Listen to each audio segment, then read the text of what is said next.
Hello everyone. आज हम बात करने वाले हैं 1857 रिवॉल्ट के बारे में, जो कि हमारे मॉडर्न इंडियन हिस्ट्री का टॉपिक है। और ये हमारे इंडियन फ्रीडम मूवमेंट के लिए बहुत ही इम्पॉर्टेंट रिवॉल्ट है, जो कि यहीं से फ्रीडम मूवमेंट की स्टार्टिंग हुई थी। बट कुछ लोग इसको रिवॉल्ट ना कंसीडर करके कुछ ब्रिटिश म्यूटिनी बताया है ना। तो हम इस टॉपिक के बारे में देख लेते हैं कि सबसे पहले बात तो ये आती है कि 1857 रिवॉल्ट हुआ किस टाइम पे था। तो ये 1857 रिवॉल्ट 1857 में हुआ था, जो कि 1857 रिवॉल्ट के टाइम पे आपके वाइस रॉय लॉर्ड कैनिंग थे। मेन वजह क्या थी जिस वजह से 1857 रिवॉल्ट हुआ, तो ये इसका स्टार्टिंग कैसे होती, इसके तो काफ़ी सारे अगर हम देखें तो काफ़ी सारे कॉजेज। इकोनॉमिक है ना, दूसरा सोशियो रिलीजियस,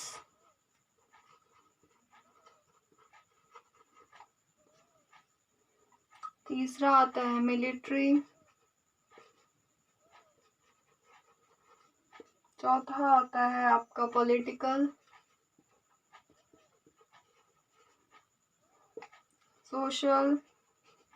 ये सारी चीज़ों को अगर हम मिला के देखें तो इन सब का कॉम्बिनेशन था, जिसकी वजह से लोगों में डिसकंटेंट स्टार्ट हुआ। और लोग जब भड़कना स्टार्ट हुए और उन्हें अपनी प्रॉब्लम्स को सॉल्व करने का कोई रास्ता नज़र नहीं आया, तो उन्होंने रिवॉल्ट कर दिया है ना। तो इकोनॉमिक कॉजेज़ में अगर हम देखें तो इसमें क्या था, इसमें टैक्सेशन, बहुत ज़्यादा टैक्सेशन बढ़ाए जा रहे थे। लोगों की ज़मीनें अपने पास रख ली गई थी, उन्हीं पे टैक्स लगाया जा रहा था। और टैक्स बढ़ते बढ़ते एक टाइम बाद इंसान कर्ज में डूब जाता है और उसके पास कोई दूसरा ऑप्शन बचता नहीं है ना।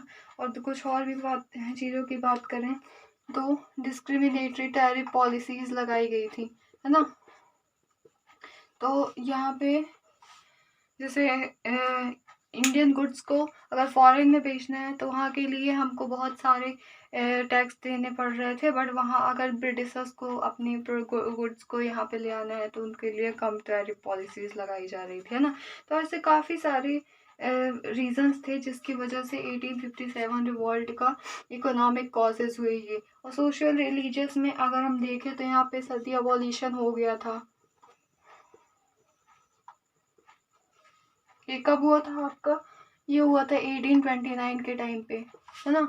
तो 1829 के टाइप पे आपका सती अबोलिशन हो गया था, जो ये एक मेजर कॉज था। तो हिंदू लोग में डिसकंटेंट हो रहा था, उन लोग नहीं चाहते थे कि ये बंद हो।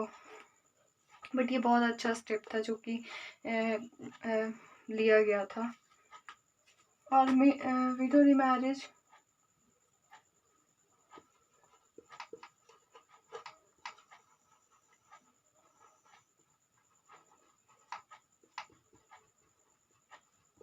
1857 में आपका विडो रीमैरिज को भी लीगलाइज कर दिया गया था, जो कि ये भी एक कॉज हो रहा था, क्योंकि लोगों की थिंकिंग तो फिर भी उस टाइम पे काफ़ी पुरानी थी।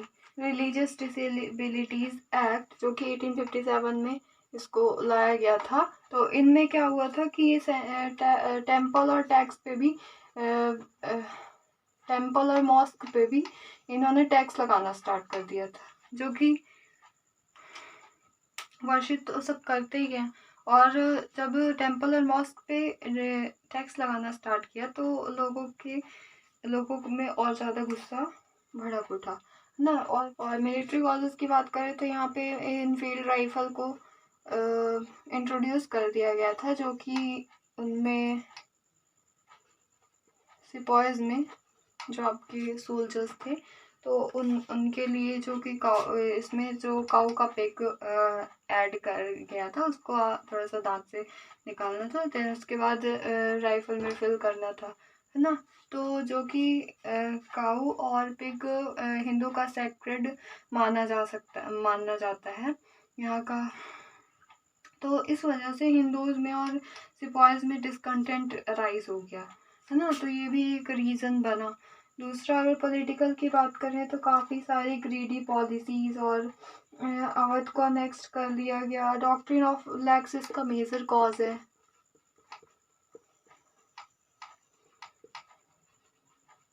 डॉक्ट्रिन ऑफ लैप्स में क्या किया गया था? फर्स्ट सतारा को ऐड किया गया था, इसको नेक्स्ट कर लिया गया था। अगर यहाँ पे कोई भी इनका क्या कहते हैं उत्तराधिकारी या जो भी है तो नहीं होता, तो वो अब उस एरिया को इन लोग अपने कब्जे में ले लेते थे। तो ऐसे पहला जो हुआ था वो सतारा को इन्होंने अनेक्स्ट किया था।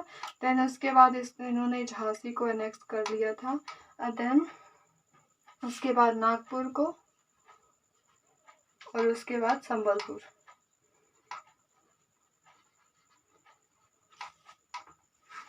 है ना, तो ये चारों को इन्होंने डॉक्टर ऑफ लैक्स के अंदर अनेक्स्ट कर लिया था। तो ये भी एक रीज़न बना। सोशल की बात करें तो और भी काफ़ी सारे जो उन लोग ब्रिटिशर्स और हिंदू के बीच में जो भी डिस्क्रिमिनेटरी चीज़ें हो रही थी वो रीजंस भी थे। तो ये सारे ही फैक्टर्स को अगर हम मिलाएं तो इस वजह से लोगों में डिसकंटेंट अराइज हुआ और लोगों को लगा कि नहीं, इन लोग हमारे चीज़ों में दखल देना स्टार्ट कर दिए हैं ब्रिटिशर्स ने, तो दैट्स वाई हमको इन्हें यहाँ से निकाल देना चाहिए, है ना। और तो उन्होंने अपनी तरफ से कोशिश की और इसकी स्टार्टिंग कैसे हुई, बिगनिंग कैसे हुई, ठीक है ना। यहाँ पे ये देख लेते हैं। ब्रिटिशर्स ने दिसंबर 1857 को क्या किया, इन्होंने ब्राउन ब्रास मस्केट गन को रिप्लेस कर दिया, है ना।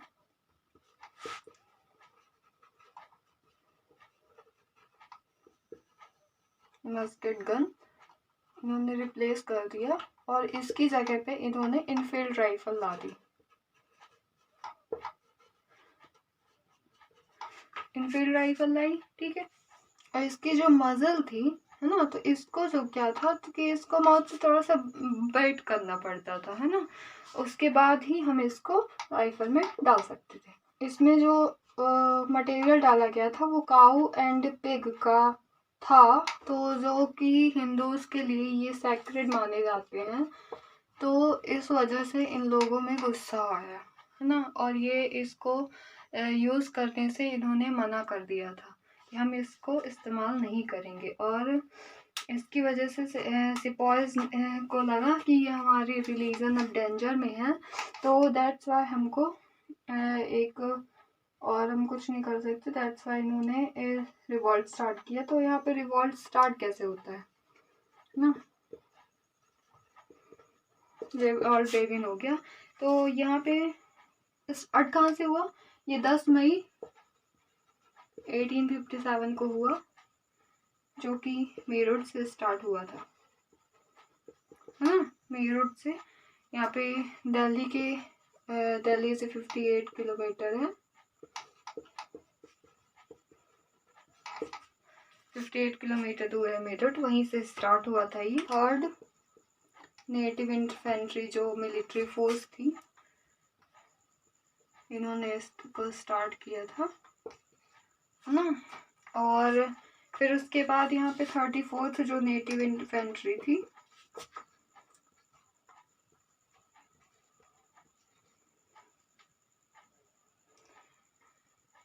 जिसके लीडर मंगल पांडे थे, और इन्होंने स्टार्ट किया 29 मार्च 1857 को, बैरकपुर में किया था।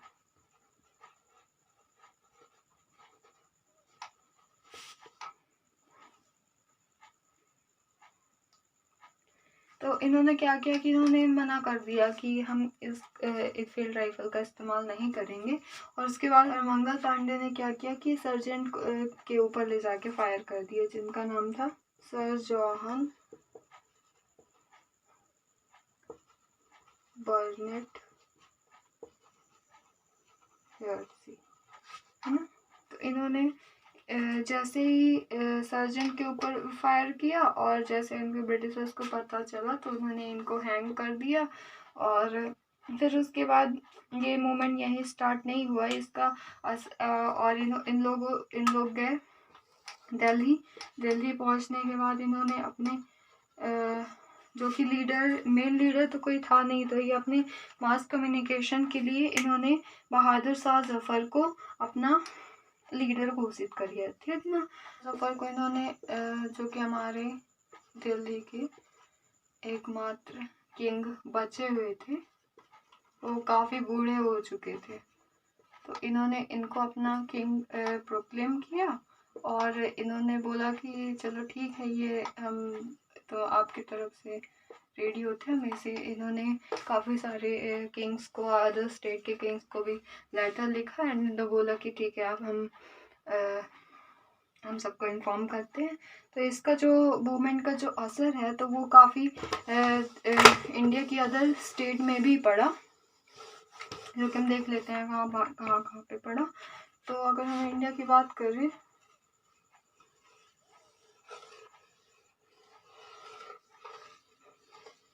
ये हमारा कोई इंडिया है ना, तो यहाँ पे अगर हम बात करें, ये आपका राजस्थान है, यहीं पे आता है आपका MP, यहाँ पे आता है आपका UP और यहाँ पे बिहार,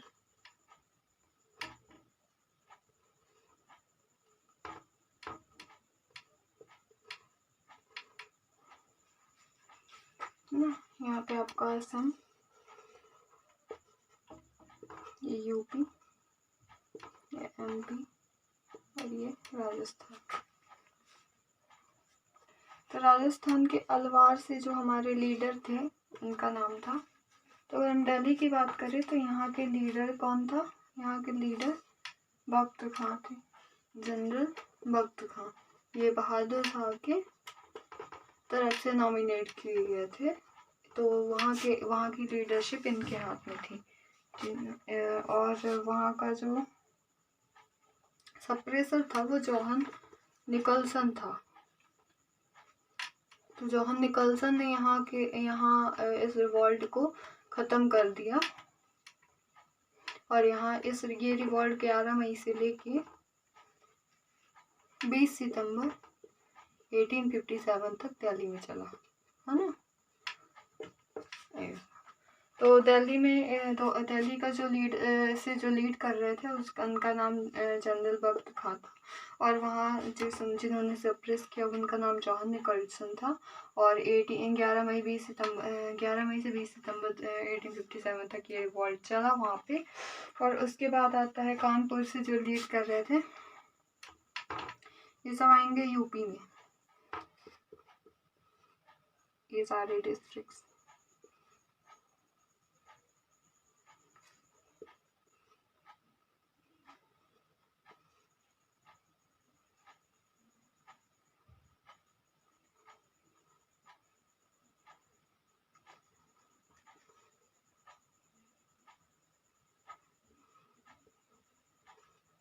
जो कानपुर के लीडर थे उनका नाम था नाना साहब। कानपुर से जो लीड कर रहे थे वो नाना साहब, ठीक है। और यहाँ पे यहाँ का सप्रेसर कौन था, सर कॉलिन कैंपबेल।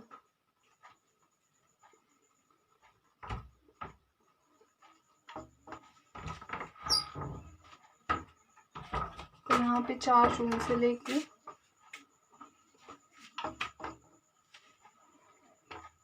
20 सितंबर 1857 तक ये रिवॉल्ट। ये कानपुर के जो लीडर थे उनका नाम नाना साहब था, और यहाँ पे जिसने सप्रेस किया था उसका नाम सर कॉलिन कैंपबेल था। ये 4 जून से 20 सितंबर 1857 तक ये रिवॉल्ट वहाँ पे चला, है ना।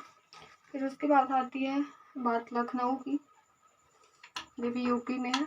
और यहाँ पे जो लीड कर रही थी उनका नाम हमारे बेगम हजरत महल था, और इन्होंने लास्ट टाइम तक संघर्ष किया। देन उसके बाद जैसे ही उनको लगा कि अब हारने वाली है तो इन्होंने ये नेपाल चली गई थी, वहाँ को लखनऊ को छोड़ के, है ना। तो बेगम हजरत महल ने लखनऊ में लीड किया, और यहाँ पे जो जिसने सप्रेस किया था यहाँ पे ये भी कॉलिन कैंपबेल ही था।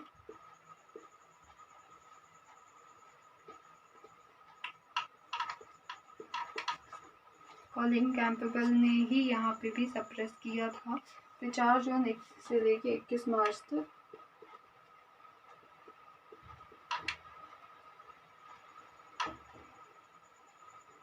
1858 तक चला ये रिवॉल्ट। 4 जून से लेके 21 मार्च 1858 तक ये रिवॉल्ट वहाँ पे चला। ये था लखनऊ। बरेली की बात करें अगर, तो बरेली से खान बहादुर थे, है ना।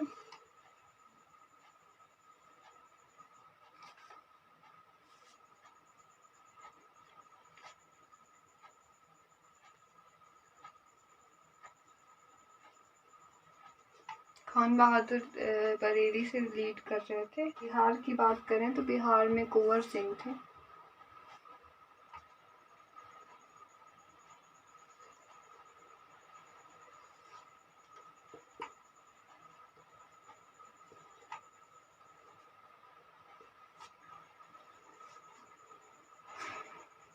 यहाँ पे जिसने सप्रेस किया था उसका नाम था विलियम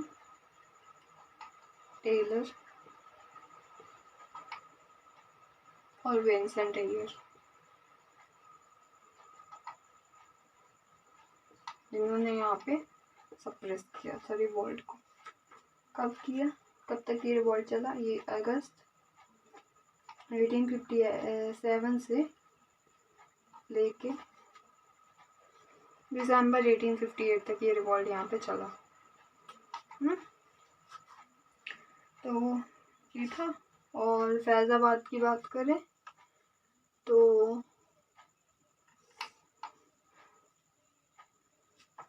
यहाँ के लीडर मौलवी अहमदुल्ला शाह थे।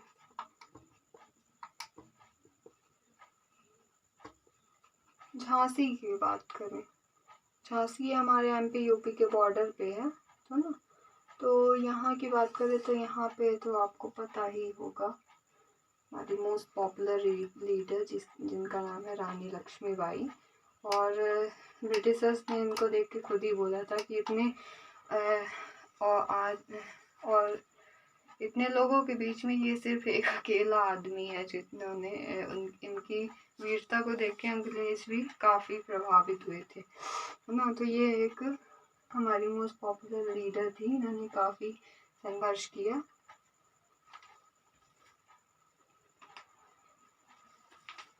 और इनका साथ तात्या टोपे दे रहे थे। और तात्या टोपे जो कि नाना साहेब के मिलिट्री चीफ थे, है ना। तो ये इनके मिलिट्री चीफ थे।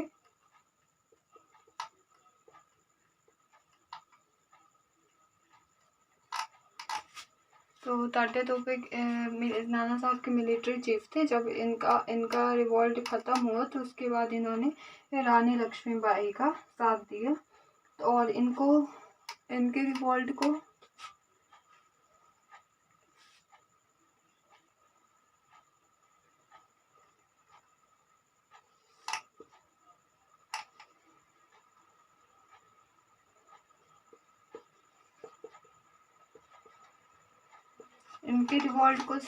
सप्रेस जिसने किया था ये ह्यूज रोज था। इन्होंने ही इनके लिए कोटेशन दी थी ना। तो ये 4 जून से 18 जून 1858 तक चला ये रिवॉल्ट। 4 जून 1857 से लेकर ऑलमोस्ट कम से कम 1 साल तक इन्होंने इस रिवॉल्ट को किया, ठीक ना। तो इनका जो साथ देने वाले थे उनका नाम तात्या टोपे था। तो जैसे ही रिवॉल्ट कानपुर में सप्रेस हुआ उसके बाद इन्होंने झांसी में जाके रानी लक्ष्मीबाई का साथ दिया, है ना। फिर बागपत यूपी, है ना। तो यहाँ के जो लीडर थे उनका नाम था शाहमल।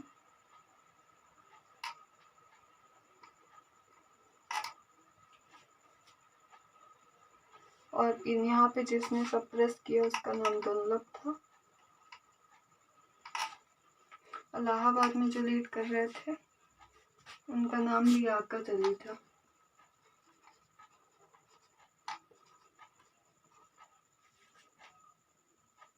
और यहाँ पे सप्रेस करने वाले का नाम कॉलोनल मीर।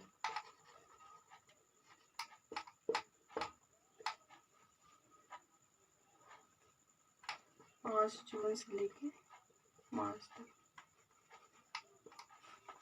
हाँ, तो ये थे हमारे 1857 रिवॉल्ट के लीडर्स। और हमारे अलग अलग स्टेट के कुछ और भी मोटे लीडर्स हो सकते हैं, है ना। एक छूट गया यहाँ पे, असम में दीवान मनीराम दत्त ने लीड किया था।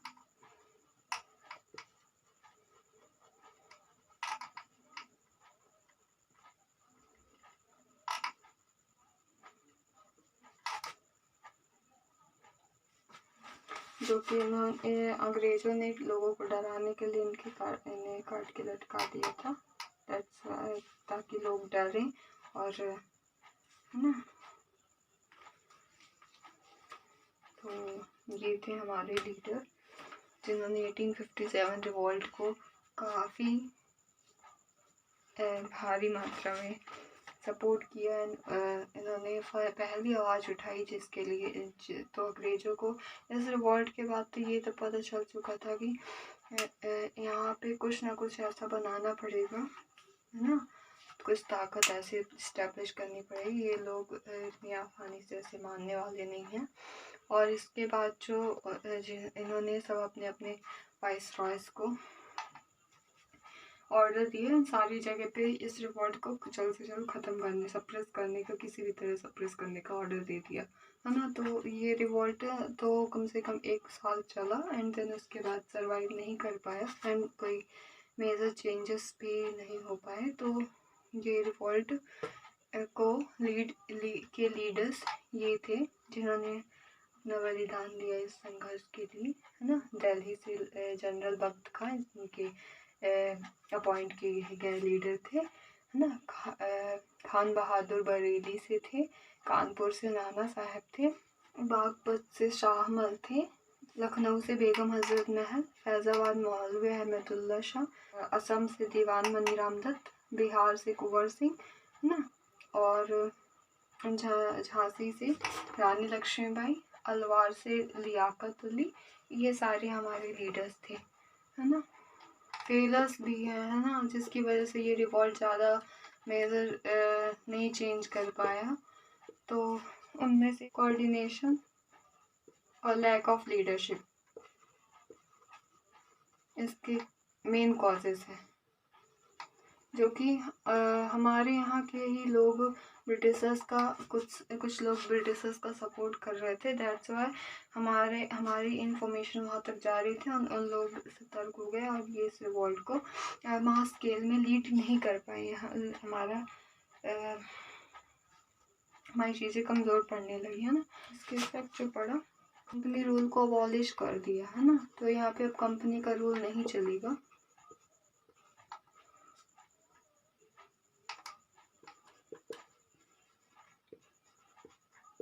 यहाँ पे कंपनी रूल अबॉलिश करके अब यहाँ पे डायरेक्ट क्राउन रूल चलेगा, है ना। इन्होंने क्राउन रूल को मतलब डायरेक्ट गवर्नमेंट इनको हैंडल करेगी। तो कंपनी को अबॉलिश कर दिया और उसके बाद क्वींस प्रोक्लेमेशन आया।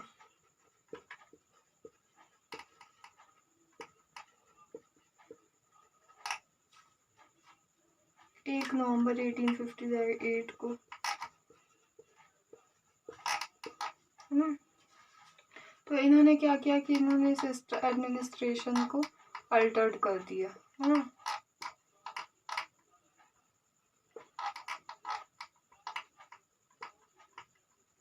इन्होंने एडमिनिस्ट्रेशन को ही अल्टर्ड कर दिया, मतलब इन्होंने बदल दिया। कंपनी रूल की जगह इन्होंने क्राउन रूल इस्टेब्लिश कर दिया और इसके बाद ही इन्होंने बंगाल का पार्टीशन कर दिया, ना। और मद्रास को भी इन्होंने बॉम्बे और गोरखा प्रेसिडेंसी में डिवाइड कर दिया, पार्टीशन कर दिया